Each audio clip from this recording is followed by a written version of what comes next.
287 सामयिक element specify. Rudra का चेहरा एकदम पीला पड़ गया, उसकी आंखें डर से चौड़ी हो गईं। उसने चारों ओर देखा और पाया कि करीब 30 व्हाइट सैंड डिमंस उसकी तरफ घूर रहे थे। उनकी चमचमाती सैंड सैबर्स उससे सिर्फ कुछ इंच की दूरी पर थी। उसकी यादों में तुरंत उन मैजिशियंस की छवि आ गई, जिनकी मौत उसने देखी थी। क्या ये नहीं कहा गया था कि सब ठीक हो जाएगा? मैं तो बस कुछ कदम चला हूं, और इतने सारे डिमन बीस्ट्स यहाँ कैसे आ गए? उसके मन में सवाल दौड़ने लगे। रुद्र का गला सूख गया था, और वो बोलने की कोशिश करने पर भी कोई आवाज नहीं निकाल पा रहा था। उसके शरीर ने अनकॉन्शियसली रिएक्ट किया। उसने अपना आर्मर इक्विपमेंट एक्टिवेट कर दिया और एक डिफेंसिव स्पेल कास्ट किया, जैसे किसी घातक हमले के लिए खुद को तैयार कर रहा हो। रुद्र ने अचानक अनन्या के शब्द याद किए, और उसका डर थोड़ा कम हो गया। उसे खुद पर गर्व हो रहा था, क्योंकि इस हालत में कोई और होता तो शायद डर के मारे खुद को संभाल नहीं पाता। कम से कम मैंने उसकी चेतावनी याद रखी, उसने राहत की सांस ली। अगर उसने डर के मारे कोई स्पेल कास्ट कर दिया होता, तो सिचुएशन और भी खराब हो जाती।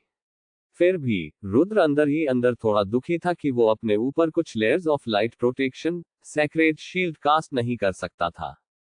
काश मेरा फिगर गोल्डन शील्ड में लिप जाता, तब मुझे कुछ शांति मिलती। रुद्र ने अपने दांत भींच लिए, उसका पूरा शरीर कांप रहा था।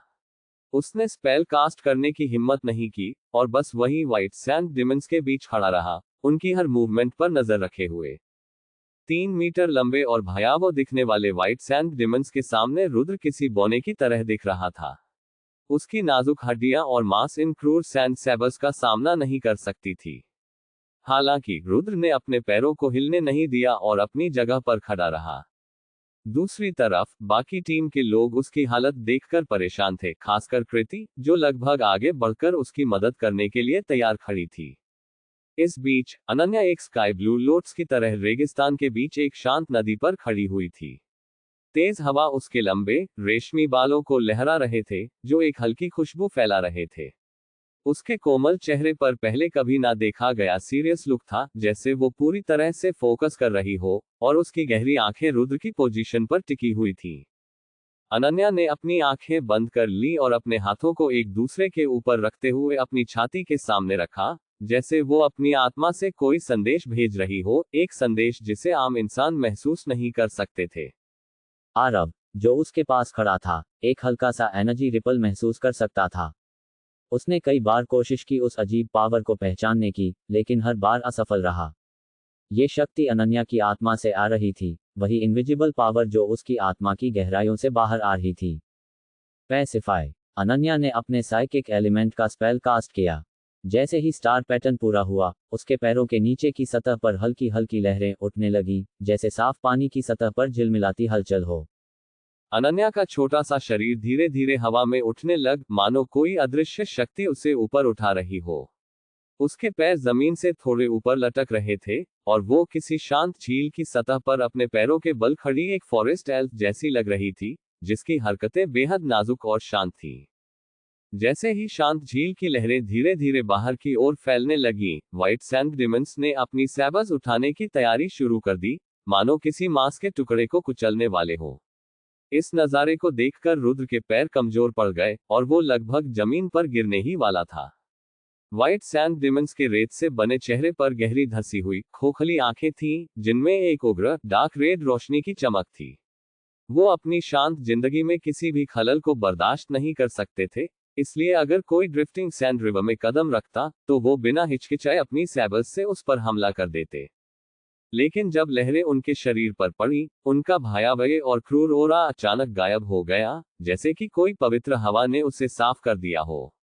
जो सैबर्स हमला करने के लिए उठाई गई थी, वो आधे रास्ते में ही रुक गईं।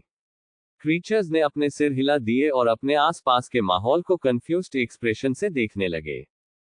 व्हाइट सैंड डिमंस ने एक दूसरे की ओर देखा, मानो ये समझने की कोशिश कर रहे हों कि वो अपनी सैबर्स क्यों चला रहे थे। इसके बाद वो बारीक रेत के कणों में बदल गए और हवा के साथ उड़ गए, धीरे धीरे वापस रुद्र के आसपास के ड्रिफ्टिंग सैंड रिवर में विलीन हो गए। रुद्र रेत में उड़ती हुई सैंड के बीच जमीन पर बैठ गया। उसे महसूस हुआ जैसे उसके पैंट्स गीले हो गए हों, लेकिन उसने इस चीज को दबा लिया क्योंकि अग्निगढ़ में हुई घटना के बाद वो ज्यादा साहसी हो गया था। उसने अपना सिर उठाया, किनारे पर खड़े टीम मेंबर्स की ओर देखा और एक मुस्कान दी, फिर अनन्या की ओर अपना थम्स अप किया। ये रुद्र का चमत्कारी साइकिक एलिमेंट के साथ पहला एक्सपीरियंस था। वायलेंट वाइट सैंड डिमंस ने पूरी तरह से अपनी मारने की इच्छा खो दी थी। ये उन लोगों के लिए एक अच्छा छलावा था जो मैजिशियन जंगल में अकेले घूमने जाते थे। लेकिन साइकिक एलिमेंट सभी प्रकार तरह के डिमन बीस्ट्स के खिलाफ इफेक्टिव नहीं था। जैसे सैंड हाउल टाइगर साइकिक एलिमेंट के खिलाफ इम्यून थे। तुम लोग यहाँ आने में और कितना समय लगाओगे? रुद्र ने नाराजगी से चिल्लाते हुए कहा। मैंने सोचा था तुम जरूर मर जाओगे, आरव ने मजाकिया लहजे में कहा। आरव ने अनन्या को स्विफ्ट स्टार वुल्फ की पीठ पर बिठाया ताकि वो आराम से बैठ सके। हालांकि वो खुद खड़ी हो सकती थी, लेकिन लंबे समय तक खड़े रहने से वो बहुत थकी हुई महसूस करती थी, इसलिए उसके लिए बीस्ट पर बैठना ही बेहतर था। आलसी छुटकी भी स्विफ्ट स्टार वुल्फ पर चढ़ गई। जब उसने वुल्फ की भारी सांसों को सुना, तो उसने उसके सिर पर हल्के से थपथपाया और पूछा, क्या तुम किसी चीज से नाराज हो? स्विफ्ट स्टार वुल्फ अपनी पीठ पर बैठी शरारती छोटी एल्फ को नाराज नहीं करना चाहता था, क्योंकि वो उसे परेशान करने के सभी तरीके जानती थी। उसने अपनी चाल में जल्दी से सुधार किया और छुटकी और अनन्या के आराम से बैठ जाने के बाद सावधानी से ड्रिफ्टिंग सैंड रिवर की ओर बढ़ा। शायद स्विफ्ट स्टार वुल्फ को भी ड्रिफ्टिंग सैंड रिवर से डर लग रहा था। उसके कदम बेहद हल्के थे, जैसे वो किसी भी तरह की आवाज से बचना चाहता हो, इस डर से कि कहीं व्हाइट सैंड डिमंस के पैरों तले कुछ ट्रिगर न हो जाए। अनन्या, अगर तुम साइकिक स्पेल का इस्तेमाल लगातार करती रहोगी, तो क्या ये बहुत ज्यादा एनर्जी खर्च नहीं करेगा? आरव ने अनन्या की फिक्र करते हुए पूछा। अनन्या ने सिर हिलाते हुए जवाब दिया, यहाँ के ड्रिफ्टिंग सैंड रिवर में डिमन बीस्ट्स उतने बड़े इलाके में फैले नहीं हैं जैसा कि हमें पहले लगता था। वो सिर्फ कुछ खास एरियाज में इकट्ठे होते हैं जब कोई उनके टेरिटरी पर हमला करता है। मैंने इस इलाके के व्हाइट सैंड डिमंस को शांत कर दिया है, इसलिए वो अब हम पर हमला नहीं करेंगे। जैसे ही हम किसी दूसरे ग्रुप के व्हाइट सैंड डिमंस की सीमा में एंटर करेंगे, तब मैं स्पेल को फिर से कास्ट करूंगी। ओह, यह तो बहुत अच्छी बात है, आरव ने राहत की सांस लेते हुए कहा। लेकिन हमने सच में ये अनुमान नहीं लगाया था कि ड्रिफ्टिंग सैंड रिवर को पार करने में कितना समय लगेगा। मुझे नहीं पता कि मेरी एनर्जी इतने देर तक टिक पाएगी या नहीं, अनन्या ने चिंता जताते हुए कहा। जैसे ही अनन्या के ये शब्द खत्म हुए, लकी और रुद्र, जो आगे चल रहे थे और इस माहौल को एंजॉय कर रहे थे, अचानक उनके कदम रुक गए। दोनों के चेहरे पर चिंता के भाव साफ देखे जा सकते थे, जैसे वो खुद को ड्रिफ्टिंग सैंड रिवर के बीच में खड़ा सोच रहे थे जब अनन्या की एनर्जी खत्म हो जाएगी। ये चीज उन्हें सीधे मौत के मुंह में ले जा सकती थी। रिवर काफी चौड़ी है, क्यों ना हम, अगर डर लग रहा है तो बस किनारे पर हमारा इंतजार करो, आरव ने रुद्र को चिढ़ाते हुए कहा। ऐसा नहीं है, मैं बस ये कह रहा था कि मेरे पास कुछ जड़ी बूटियां हैं जो तुम्हारी बहन अनन्या की एनर्जी को फिर से भर सकते हैं, रुद्र ने कहा, अपनी कीमती चीजों को संभालते हुए। उसने बिना किसी हिचकिचाहट के जड़ी बूटियां अनन्या को दे दिए। अब जब सबकी जिंदगी अनन्या पर निर्भर थी, रुद्र ने उसे एक देवी की तरह सम्मान देना शुरू कर दिया था।